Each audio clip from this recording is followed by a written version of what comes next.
Good morning, students, and once again, welcome back to your science class. Today, we'll study about measurement of time using periodic motion. To measure time, we need a motion which repeats itself at equal intervals of time. And you have already studied about this. What kind of motion is it? It is called as periodic motion. So, what is periodic motion? Periodic motion is a motion which repeats itself at equal intervals of time. And it was Galileo, an Italian scientist, who first noticed about periodic motion. He noticed that swinging body has regular beat and it can be used for timing purpose. For example, children, you all know when you play on a swing, it is the swing when it goes back and comes in front. It is constant. The movement is constant. Then the wall clock, the pendulum, okay, it is again a periodic motion. The seconds, the in your wristwatches, the needle which shows seconds or the needle which shows hours, they all show a constant motion. So this principle of periodic motion is used in making all kinds of clocks and watches. Now we come to the simple pendulum. What is a simple pendulum? A simple pendulum can be defined as a heavy point mass called a bob. This is a bob and which is suspended by a thread from a fixed point. You can see here that there is a bob. It can be a lead sphere or a brass sphere, anything. Okay, and it is suspended by a thread and it is suspended to a fixed point. And when it is allowed to swing freely under the influence of gravity, this is a simple pendulum. So there are various terms which are related to a pendulum. The first one is the length of a simple pendulum. Now what is the length of the simple pendulum? The length, that is, you can say the distance between the point of suspension. That means it is suspended from here and till the center of the bob. Okay, so the distance between the point of suspension and the center of the bob is called as the length of the pendulum. The second one is oscillation. Now what is oscillation? Oscillation is one complete to and fro motion. Okay, now see the bob which is suspended. Here you have suspended. This is a thread and this is the bob. Okay, now if you pull this bob and then you leave the bob. So from when this bob moves from, this is the main position of the bob. From here it moves till this point, that is, say this is A. Now what will happen? We have pulled it till here and then when you leave it, now from A it will come to again to its main position, say O.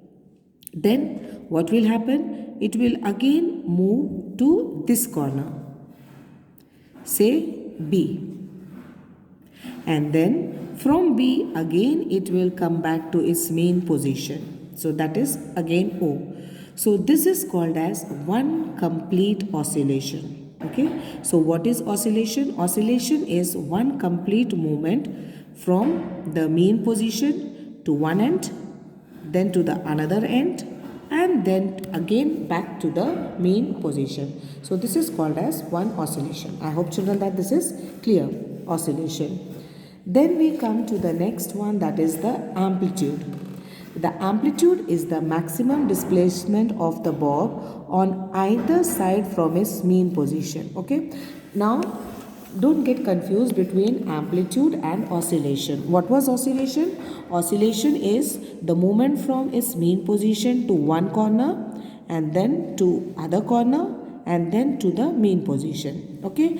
Now amplitude means it can be movement of the bob. This is the bob. Okay. The movement of the bob either from this side to this side, say O to A, or from O to B.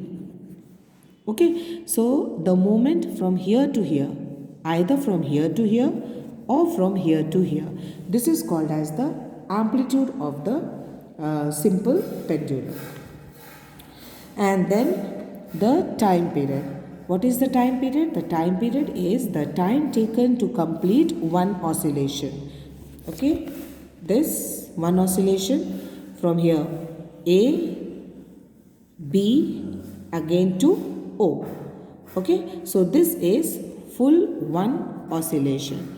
So how will you calculate the time period? The time period can be calculated by the time taken to complete one oscillation. Okay, one oscillation. So, and what does the time period depends upon the length of the string from which the bob is suspended. Okay, it depends on the length. Greater the length of the pendulum, greater will be the time needed. That means जितना लंबा होगा pendulum का length, उतना ज़्यादा time लगेगा to complete one oscillation. Clear, children? So the time period depends on the length of the string. If the string is short, the time period will be short. If the string is long, the to complete one oscillation, it will take more time. Okay, the time period does not depend on the extent to which the bob is displaced. Okay, that means इसको कितना खींचा गया है bob को, to how extent it has been displaced, कितनी दूर तक खींचा गया है. It will not depend on that. Okay, so even if you take it very far away, the oscillation will be the same. Clear, children? So the time period will not change. So the time period will depend only on the length of the string. Clear, children? Then we come to the unit of time. What is the unit of time? You all have studied that about that there are many repetitive phenomena which takes place in nature, like the rotation of the earth on its axis, then there is revolution of the earth. So they all are fixed. They all are periodic motion. You have already studied that a day is divided into 24 hours, each containing 60 minutes of 60 seconds. Okay, so one solar day means 24 hours, that is 24 into 60 minutes, or 24 into 60 into 60, which is 86,400 seconds. So the SI unit of time is seconds. Okay, what is the SI unit of time? It is second.